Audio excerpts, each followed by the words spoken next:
आपका एक एपिसोड था ट्रेन के बारे में कि ट्रेन में ऐसा क्यों होता है, शुरुआत में ऐसा हुआ था, ये यहाँ पर बोगी के लिए ये कनेक्शन, तो ये सोर्स क्या होते हैं आपके, कहाँ आपसे से सुन ढूंढ के लेंगी, लाते उसके हैं? बाद खुद का चैनल शुरू करेंगी।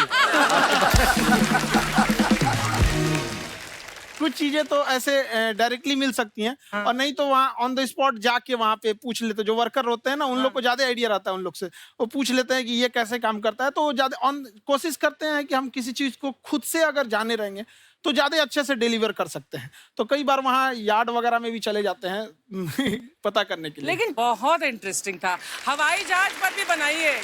आप कहती हैं तो एक उस पर भी बना ही देंगे। बहुत शुक्रिया जी। अच्छा सर, कई बार ना माँ बाप भी, जो मैं ये कहूंगा कि उनकी गलती होती है कि अगर अब बच्चा आपका 4-5 साल का है, आप शुरू से उसके मन में डालना शुरू कर देते हो कि ये तो इंजीनियर बनेगा। हो सकता है बाप इंजीनियर हो, वो चाहता है कि जरूरी तो नहीं है। अब मेरे पिताजी पुलिस में थे जी, मेरे मामा सब आर्मी में थे, मैं अकेला इस फील्ड में निकला है, मुझे ये चीज अट्रैक्ट करती थी। ये कहाँ तक सही है सर? जी, मेरे हिसाब से तो बच्चों पे कभी प्रेशर नहीं डालना चाहिए, लेकिन साथ ही साथ हमको ये भी देखना चाहिए कि जैसे एल्बर्ट आइंस्टाइन ने एक बहुत अच्छी बात बताई थी, अगर एक खरगोश हो, एक बंदर हो, एक हिरन हो, एक शेर हो और एक मछली हो, उन सब को आप एक कतार में खड़ा कर दीजिए और उन सब के लिए एक ही टेस्ट हो कि आप पेड़ पे सब लोग कैसे चढ़ पाए। बहुत खूब। वाकई अब सबको एक टेस्ट कैसे दिया जाए? मछली तो आत्महत्या कर लेगी सोच के कि मैं तो कोई पास ही नहीं होंगी, ये मछली कैसे पेड़ पे चढ़ेगी? राइट। लेकिन कई बार ऐसे हो गया ना कि एजुकेशन सिस्टम ऐसी बन गई कि बस ग्रेड्स हो गए, सब्जेक्ट्स पढ़ने हैं, Right. जो भी किया है और वो भी जरूरी है, लेकिन वो करते करते बच्चों के जो इंटरेस्ट है, बच्चों की जो पैशन है, उसमें उनको एंकरेज करना बहुत ज्यादा जरूरी है। एक पिताजी एक बार अपने बेटे को ऐसा चाटा मारे जोर से, तो पड़ोसी ने पूछा क्यों मार रहे जी? बोला कल रिजल्ट है इसका। कल रिजल्ट? तो बोले रिजल्ट कल है ना साहब, तो आज क्यों मारने? कल बाहर गाँव जा रहा हूँ, कल का काम आज निपट के करता हूं। कहने का मतलब ये है कि आप देखिएगा कि अगर आप बच्चों को अपने कॉम्पिटेंस के हिसाब से नहीं देंगे तो ये चाटे ही खाते रहने पर फेल ही होते रहेंगे। बहुत खूब। वाकई। अच्छा, विवेक सर का एक कहना है कि बच्चों का अगर 95% से ज्यादा मार्क्स आते हैं वो भी खतरनाक होते हैं। 75 से 85% वाले जो बच्चे होते हैं लाइफ में बड़ा अच्छा करते हैं। अच्छा। कभी किसी पेरेंट्स ने आके कहा है कि आपकी वजह से मेरा 95% वाला बच्चा 75 पे आ गया? नहीं, बेसिकली 95% देखिए, स्कूल में जो पढ़ाई हो रही है, जो बताया, वो classroom based conceptual theoretical approach है। और उसमें बच्चे को क्या चाहिए, एक कॉन्सेप्ट होता है कि जिस सब्जेक्ट में 10 में से 3 आ रहे हैं उस पर फोकस करने की जगह वहां फोकस करो जिसमें 10 में से 7 आ रहे हैं, ताकि उसका सुपर स्पेशलिस्ट बने। पर वहां सब कुछ पोर किया जा रहा है, तो 95% के चक्कर में, 98% के चक्कर में अपनी ओवरऑल डेवलपमेंट कर नहीं पाता है। और ये पुराने पैटर्न्स के कारण हमारे यहाँ बच्चे डेवलप नहीं हो रहे हैं, और पैटर्न्स इतने मजबूत हैं। तो मैं ये लोगों को बोलता हूँ कि बच्चे को जो उसको आता है, जो उसको भाता है, जो बाजार चाहता है, जब इनका कॉम्बिनेशन बन जाता है तो बच्चा इतना सफल हो जाता है कि उसके मुकाबले कोई और खड़ा नहीं हो पाता। क्या बात है, बहुत अच्छी बात।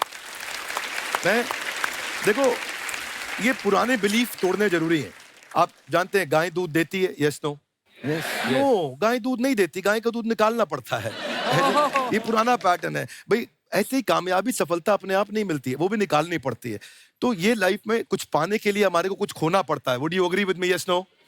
नो, कुछ पाने के लिए कुछ करना पड़ता है, खोना नहीं पड़ता है। तो ये हमारे बड़े पुराने पैटर्न है जी, क्योंकि डर के आगे नहीं होती है जीत, डर के आगे दर्द होता है। उसके बाद सीखे तो फिर जीत होती है। पर चक्कर क्या है, हमारे पुराने पैटर्न बड़े सारे बने हुए हैं, और वही पुराने पैटर्न के चक्कर में कि जितनी चादर उतना पैर पसारो। क्यों पसारो? डबल बेड की चादर लाओ, नई चादर लाओ, पैर बाहर निकालो, आगे बढ़ो। So we got to break those patterns. आगे निकलिए, बेटर बिलीव्स डेवलप करिए, आसपास अच्छे लोगों की संगत रखिए, पैटर्न्स को बदलेंगे, चीजें बदलेंगी। जैसे अर्चना जी आप कह रही थी ना कि रेलगाड़ी के ऊपर कैसी वीडियो बनाया खान सर ने, ये एजुकेशन के साथ साथ कोई गंभीर विषय के ऊपर या कोई देश के ऊपर कोई ऐसा कोई मुद्दा, कोई करंट टॉपिक चल रहा है, उसके ऊपर भी वीडियो बनाते हैं। Yes, I've seen. अब मैंने सुना है कि आपको कोई धमकी वमकी, किसी हमला भी हुआ आपके ऊपर हैं? क्या हुआ था वो? बम मार दिया था सर। हैं? आपके घर पे? हाँ, मेरे कोचिंग इंस्टीट्यूट पे 8-10 ठो फेंक दिया सब। क्यों?